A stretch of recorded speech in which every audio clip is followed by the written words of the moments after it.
Take it away. So yeah, this is Warpless. Uh, Basically, we're playing every single level of SMB1. The most popular category is any person where you take warp zones to go to skip worlds, and you actually just do 8 levels of the 32 that is in this game. So we're actually gonna do all 32 levels in this category. It's a fun run, and of course you'll see fish in here. This is the most important part. So yeah, it will be fun, and I'll try my best.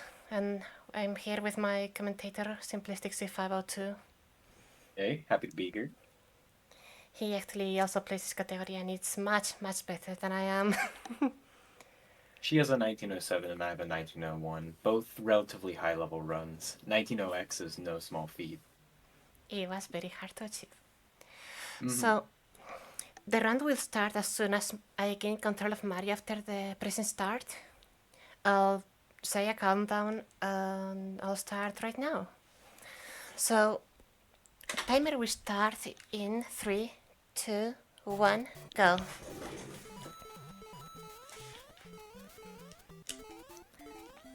Okay, so this is where the run begins. 1-1 is a pretty straightforward level, very similar to how it is in any percent. You just want to take the shortcut to complete the level as quickly as possible, because it is faster to enter the coin cache than to just run straight to the right. Something that you will see here in the Warpless route, you actually grab fire to kill Bowser, since the animation that you have to go through after killing Bowser, if you don't kill him, it's actually way slower than grabbing power-ups and killing him every time. Right. You lose a bit over 2 seconds grabbing the mushroom and the fire flower, but you'll more than make up that time by killing Bowser at the end of each castle stage, since it skips the animation of the bridge crumbling and Bowser falling to his doom. It makes up well over 10 seconds with optimal play, so it's the way to go.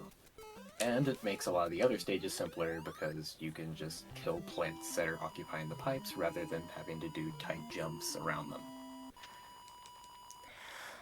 Yeah, the place where you actually grab the power-ups is very important. Normally for save strats you would grab 1-1 and 1-2 power-ups, but I got a bit silly and skipped those, so I'm gonna grab 1-3 and 1-4, which are actually the optimal ones for speedrunning, but playing a bit more safe just to be sure I don't die accidentally. Yes, 1-3 and 1-4 are the fastest grabs for Mushroom and Flower, respectively, though they can be tricky. So a lot of people start out with 1-1 and 1-2 until they get to a high enough level.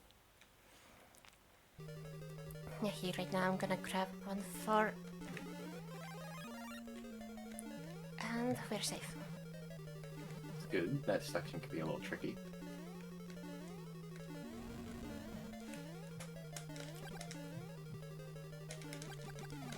There you go, that's first castle. And that's World 1. You'll start to notice throughout the run that a lot of pseudo-random elements come up. Stuff like the positions of Cheep Cheeps in the water stages, the location of fire bars, how high Potaboos jump, etc. These can all be pseudo-random depending on the exact time it took for you to get to that particular level. It's very hard to play a consistent route. At a high level, people will play levels at an exact speed to get the same patterns every time, or might not be able to do that here, so she'll have to react to some pseudo-random patterns.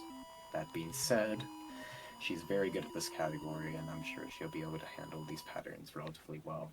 2-2 Yeah, here yeah. is the first underwater stage. All of the tips that are gonna be here are... I don't know where they're coming from, so I need to react to them very quickly. Actually doing a strat here to play safe, where I crouch in the floor and started swimming, so now even though you don't see it, my hitbox is much smaller than what it seems.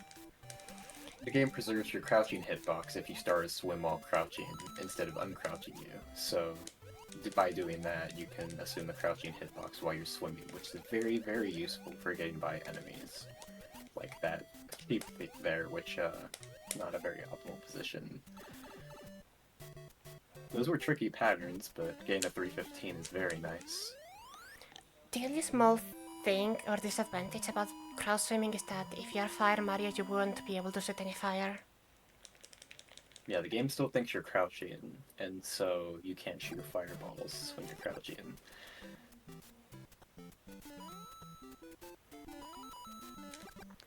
This level here is pretty straightforward. A lot of running right. The cheap cheeps here can occasionally pose a problem, but most of the time they'll be out of the way. 2-3 is a pretty nice breather level after 2-2.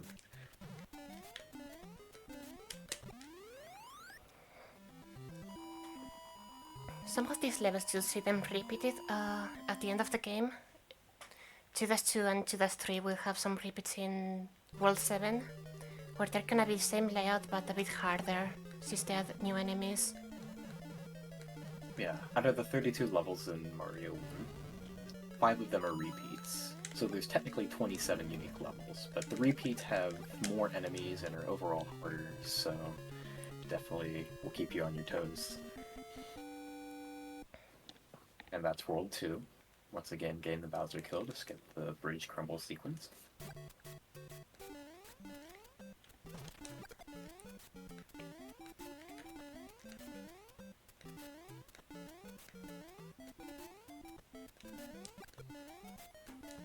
This level is kinda simple, but it will have a very tricky shoot at the end, or snipe. Okay. And so this will show why you don't want to end levels with a 3 or a 6 in this game, because you'll get fireworks. You also get fireworks if you get a 1 on the timer, but 1 firework doesn't really lose any time. 3 or 6 costs about a second or 2 seconds respectively. But it's a small time loss in the grand scheme of things, especially in a marathon run.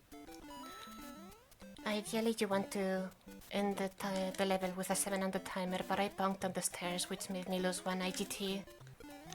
The end of 3-1 is particularly tricky. You have to shoot the fireball early enough, or else you won't be able to shoot the fire because you're not allowed to shoot fireballs when you're off screen. And this level again showcased something very silly regarding the collisions with the moving platforms. So, as you can see, I just went through that. Now, in this game, platforms are not semi-solid. You aren't supposed to be able to do that. However, with the specific positioning and the timing, you're able to phase right through the moving platforms, and it's very cool looking. You can only do that with Big Mario, right? I believe so. I don't think Small can assume the positioning required for bypassing it.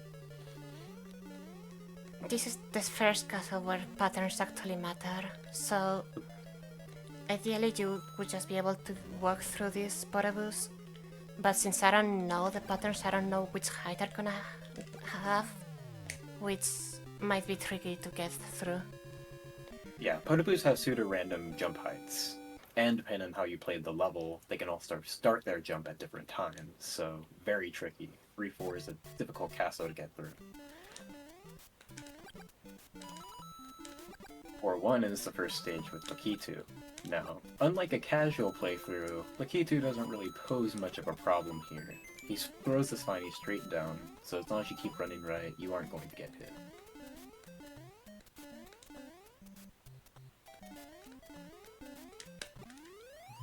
Easiest level in the entire game.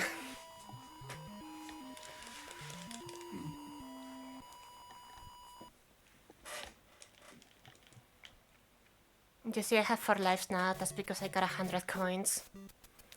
Yeah, in the Warpless run, you manage to get enough coins for an extra life. And if you collect enough, you'll get 2 extra lives by the end.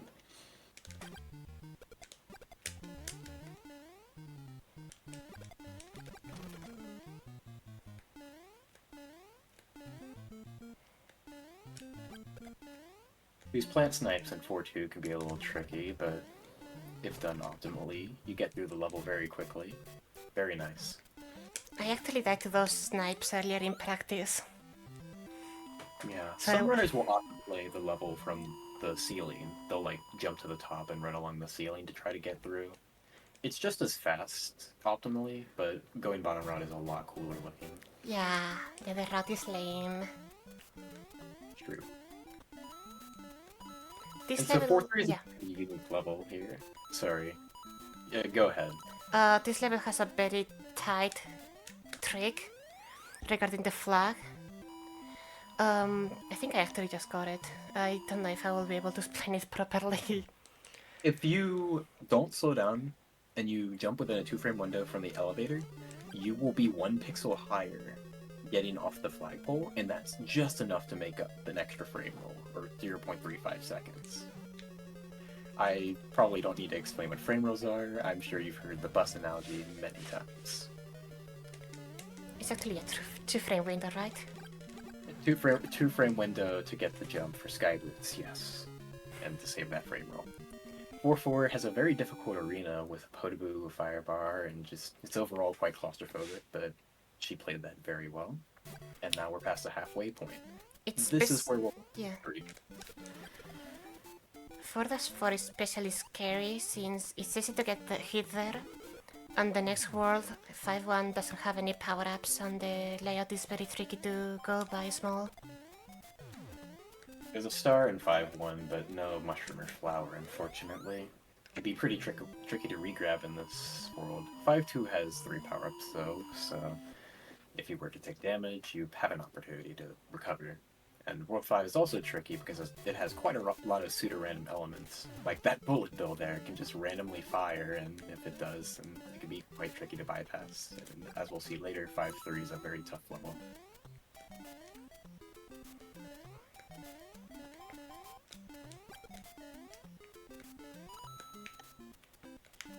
Why? No? Oh no. The ending of 5-2 is really tricky. Some runners try to bop the Paracupa at the end to make the staircase section consistent, but it can be tricky to do, and falling down below makes it really hard to get through. There are opportunities to regrab power-ups in 5-3 and 5-4 though. As we'll see with 5-3, it can be quite a tricky level because sometimes the platform midway through the level will just despawn because too many enemies are loaded. So she'll try to pop the Skoomba here to take care of that.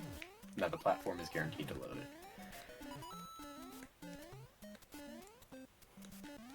Those patterns were far from optimal. Kudos on getting through. Yeah, while I was falling to grab the power-up, I actually popped a bullet bill and messed me up a lot.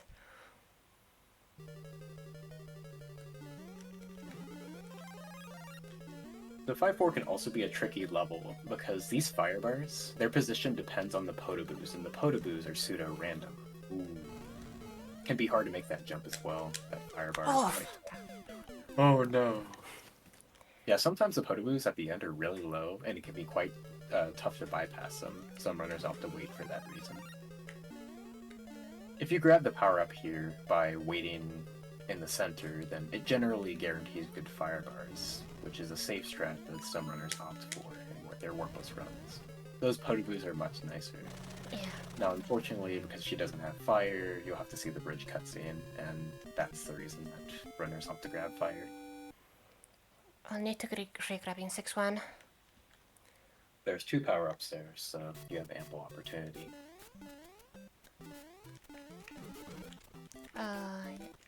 That's it. Alright, that section could be tough. That Lakitu is not friendly. And whenever you grab a power-up, he automatically throws another Spiny. So, it can be very difficult to regrab in such cases.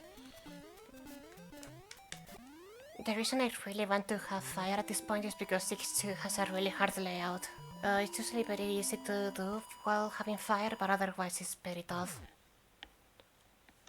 6-2 with fire is very cool looking when done optimally, because you kill all these plants in the pipes.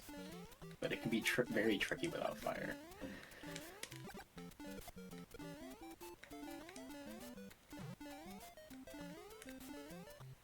Oi!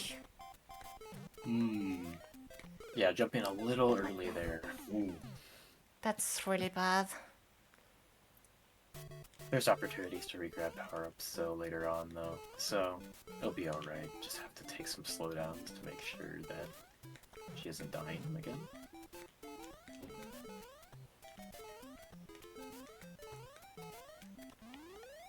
Nicely done at the staircase there. That Paracupa can be quite difficult to bypass.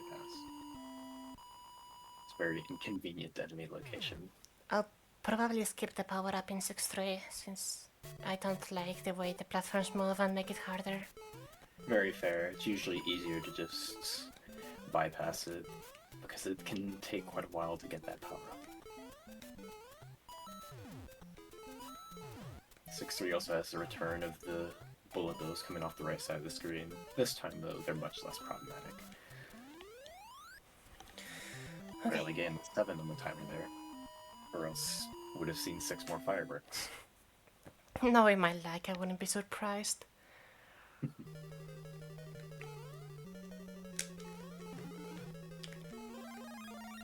Okay, up in safety. You just did a power-up jump there, very nice. If you aren't holding A when you grab a power-up and you hold A during the transformation sequence, you will get a second jump. And that can be very useful sometimes. The lag threw me off. Yeah, very tricky to get through that Bowser sometimes, especially with how many hammers you throw. 6-4 and 7-4 are known for being problematic when it comes to lag, because of how many hammers are on the screen and Potoboo and everything else. Sometimes it's too much for the game to process in one frame, and you'll get lag. Some patterns skip a lot of lag. Yeah, that power-up is very tricky to grab sometimes, especially if it's a Fire Flower. You'll have to, like, partially clip through the block to get it. Very tricky in, like, the all power-ups run, for instance. Thankfully, there's another Fire Flower at the end here. Wait. Okay. Stop bouncing. Yeah, springs or trampolines in this game are quite finicky, so it'll be very tough to get off on sometimes. Very good to have fire at this point, though, because 7-2 is the return of the underwater. It's 2-2, but harder. More cheeps, more bloopers, more fun. I wouldn't describe this level as fun, I'll be honest. Apply a hearty amount of sarcasm. Yeah. And I used to run this game actively. I used to have 7-2 called Run Killer. In the split names. It's a very tough level, yeah. And having the crouch swim there is quite useful for bypassing the enemy. Some people opt to stay normal size and just shoot the cheeps with fire. That's what I usually do, for instance, whenever I do runs of this category. But either approach is very nice for just being able to clear. Good enough. Yeah, that last blooper at the end can be problematic sometimes. He can occasionally give a pattern where he's completely in your way, and at that point, you're basically just forced to wait for him to move along, or else you'll get hit, and taking damage is never really worth it. Unless you're at the very end, of course.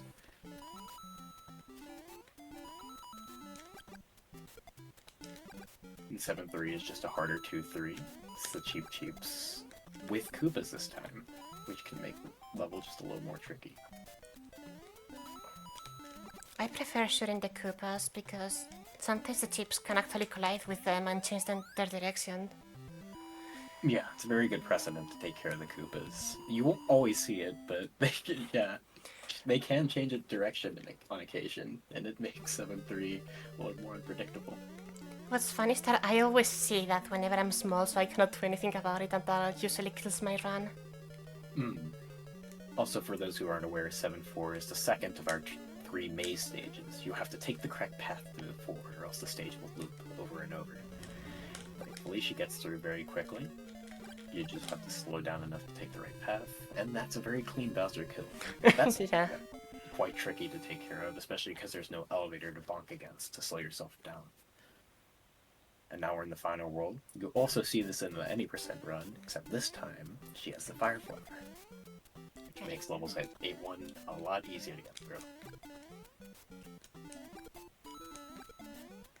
And just like any percent, this level has 0 frames to spare if you want to play it optimally.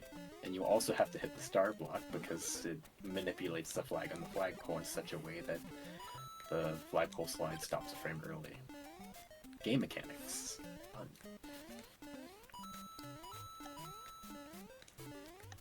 It's much more bearable than any 9%.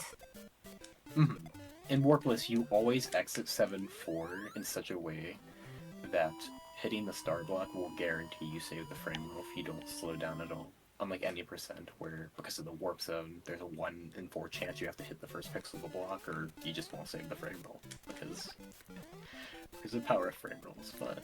Some people might tell you it's not exactly a 1 in 4 chance, but I guess it's like 5 and 21 technically. Who cares? Ah. Yeah, 8-2 is tricky, especially with that Oh. tall pipe there and these Koopas at the end. Dear. Very easy to get hit. Just need to make sure the ending. I can be a bit So- silly here. Oh, I mean, that was the Very right frame, not the right pixel. yeah. If you jump Dang, from that's the unlucky. surface. Yeah. Sometimes you'll get the bullet bow glitch and save a little bit of time, but it's very hard to set up sometimes. I am in Very danger cool. now. Oi! Oh. Don't worry, that pattern is very tough. Getting the one where you have to double bop. Yeah, Just play it safe and grab the power up, I suppose. I can do that. Yeah, thankfully 8-3 has 2 power-ups you can grab, which makes the ending just a little bit easier. But those Hammer Bros can make them harder to get.